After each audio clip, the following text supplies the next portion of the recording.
when the kids go wild. You're thinking of me. No, yeah, well, yeah. Enjoy some water. Please do. It's complimentary. Thanks. Now, of course, the movie Fast and the Furious opens here. You know, forget this. You don't want to talk about the movie? No, I'm sitting in the back. My mates are in with me, and we're hanging out, and, you know, they powder me up and the whole bit, and there's this great-looking blonde back there. And my buddies and I are looking at her, like, wow, checking her out. She's looking good. She comes up and she introduces me as being your girlfriend. Well, you know, Rove got it good. I don't even know what that was, but I'm very happy. I thought maybe you just looked into a mirror or something and just went, oh, who's that sexy? Oh, it's me. No. No? Mm. No. You must be doing do you normally do that? Do you normally just suss out women and just sort of go, oh, I reckon I'll have me one of those? I think, don't most guys do that? I don't know. Have you had your pick of the ladies since you hit Oz? I haven't had enough time yet, really. I mean, I just got in this morning. I got in at 4 a.m. and I've just been going pretty much nonstop since, so. So what do you do when you're on a tour like this? You hit the country 4 a.m. What's the first thing you do? Obviously, sleep, I would assume?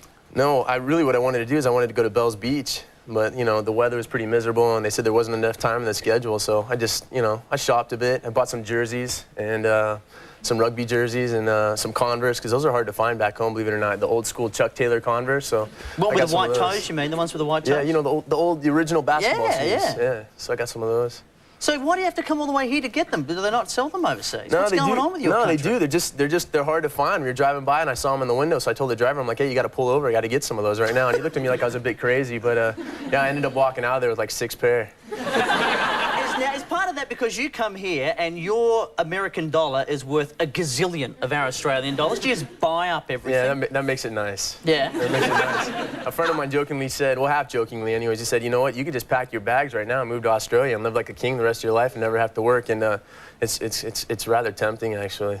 Have you come to Australia before? You've been here before? No, this is my first time, and you know, this has been like one of my top destinations since I was a kid. Like I grew up surfing in California, and so like my idols growing up as a kid were like Tom Carroll and Mark Occhilupo and Martin Potter and Shane Horan. Like those are guys I grew up with, and so I don't know. It's cool to be here. So you are going to try to surf while you get here? I won't have any time. Tomorrow I'm taking off. I'm going to Sydney.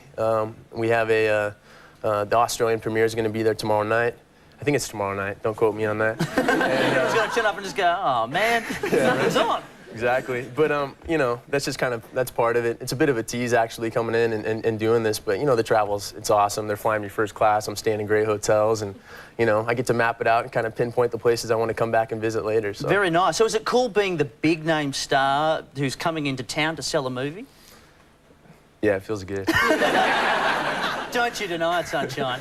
Now, the movie, we should mention the movie because it doesn't open here till the end of the month. So, for all those, because I have had the privilege of seeing it, but for those who haven't at home, tell them a little bit about it. It's throbbing stuff. Yeah, it's pretty intense. Basically, it's just about illegal streetcar racing, which is now really popular in the States. And the LAPD suspects that these car teams that race are responsible for these series of hijackings of these semi-trucks. And so they set this guy up to infiltrate the world to figure out what's going on and hopefully bring in the bad guys. And that's me. Totally, yeah. And how much of this driving were you actually doing yourself, and how much was a stunt guy? Well, I got to do quite a bit. In that sequence that we ran earlier with the orange Supra and the semi-truck, I did everything but the jumps. So we were doing 130 kilometers an hour, which is, you know, moving pretty quick. It was pretty intense. The best thing about it is, yeah, it gets the heart pumping, but you really don't have to act. It makes your job pretty easy because you are scared shitless. So you're telling me you were riding that car, I thought you'd be on the back of a flatbed truck or something like that with the car on it. Are you telling me that the car was screaming along? Yeah, it was. It was. Yeah. So, yeah. Okay, well, what happens? Why would you say yes to something like that? If you stack it, that's it. Movie's over. Yeah, you know, I was surprised they let me do it. And I said to Rob, the director, I said, you know, I can't believe you actually let me do it. And he said, well, first off, I know you love doing that sort of thing. And secondly, we are almost done with the film. So if anything happened, we would have finished it without you. You just get a lot of shots of the back of your head with a blonde person, yeah, just exactly. a stunt double. So does that mean you do a lot of that sort of fast driving anyway? When you have you done stunt driving before? No, I grew up around cars. Actually, my grandfather was a stock car racer. He raced factory cars for Ford. So you know, I've always been fascinated with cars, and I think I'm a race car driver, but I guess I'm not really. But they sent us off to race car driving school just before doing this movie, just to, I think, set the crew members at ease so they wouldn't be in fear of us running them over or anything. But so what do you do in race car driver's school? Just they teach you how to be a race car driver. You literally get in a car and they just go, right, go that way really, really fast. No, they Stop before you get to the wall. Yeah, right. No, they teach you how to take turns, like the angle to come in. I can't remember the terminology, but there's like the apex, like the angle that you want to come into the turn and where you want to exit the turn and that sort of thing, just to pick up lap time. And before going in, I thought I was a phenomenal driver, but really what I found out is that I didn't know anything.